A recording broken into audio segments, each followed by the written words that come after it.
Ya ce dalili na biyu da ya sa ni da kai muke so mu fara yin kasuwanci, ba ma son yin aiki na tsawon lokuta. Ba ma son aiki karfe 8 zuwa 6 abinda ake ce ma 8 to 6 work. To babu daɗi a ce yanzu kana cikin baccinka alarm ya tashe ka karfe 7 wai za ka je aiki, kuma sannan ka je aikin karfe 4 kana so ka dawo kai wani abun a gida, amma kuma sai 6 za a tashe ka. Babu daɗi. Ya ce duk na san wannan, kuma na san matsalan, kuma na san babu daɗi, amma idan dai wai tsawon lokuta na aiki ne ya sa kake so ka bar aikin ka fara yin kasuwanci, to ka sani da cewa mu 'yan kasuwa mun fi kowa yin aiki na tsawon lokaci. Mun fi kowa yin aiki na tsawon lokuta.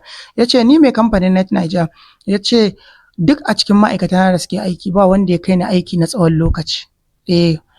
Aiki dai na tsawon lokaci ya ce ba wanda ya kai ni. Ya ce dan na fito aiki karfe 10 kai ka fito 8, kuma ni na tashi 4 kai ka tashi karfe 6. Ya ce ba shi ke nuna cewa a gidan nan ba wai aikin ma'aikatan nawa ne ba.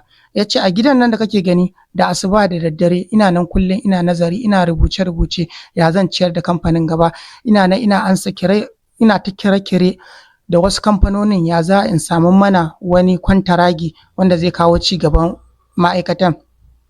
Ya ce abin da nake so ka fahimta anan shine, kai a matsayinka na ma'aikaci wanda kake aiki a biya ka, idan kamfani ya asara ba ruwanka, albashinka za a baka. Ya ce to shi ko wannan mai kamfanin duk lokacin da aka fara asara bacci bai gan shi ba, tunane-tunane yanda za a samu mafita, yanda za a fara ci riba shi ke gaban shi.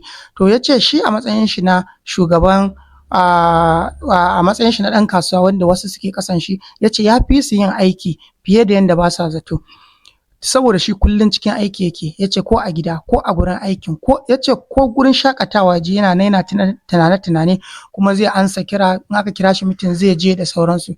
Ya ce to akasin kai wanda kake yin aiki daga 8 zuwa 6, da ka tashi aikinka za ka je ka fara wasu abubuwanka, ba wanda kuma zai kira ka ya ce maka gashi nan akan aiki kaza da sauransu. Kuma wannan za mu fahimce shi ne a yayin da ka zauna a kusa da wani babban ɗan kasuwa, za ka ga cewa baya minti 1 bai ɗaga waya ba. Waya, to wannan ma fa waya ne fa kaɗai, bare lissafe kaza. Yawancin su za ku ga cewa ma ba su da lokaci. Ya ce to in dai wai tsawon lokaci ne, aiki na tsawon lokaci shi zai sa ka bar aikinka ka shigo kasuwanci, ya ce to ka dakata, kasuwanci ba naka bane. Ya ce cewa na fi ma'aikata na aiki na tsawon lokaci ba wai yana nuni da cewa na fi su aikin wahala bane. Ya ce a'a, za su iya fi na yin aikin wahala, amma dai aiki na tsawon lokaci ni nan na fi su yin aiki na tsawon lokaci. To in dai kai lokaci kake so, ba ka son aiki ne na tsawon lokaci, ya ce to kasuwanci ba naka bane.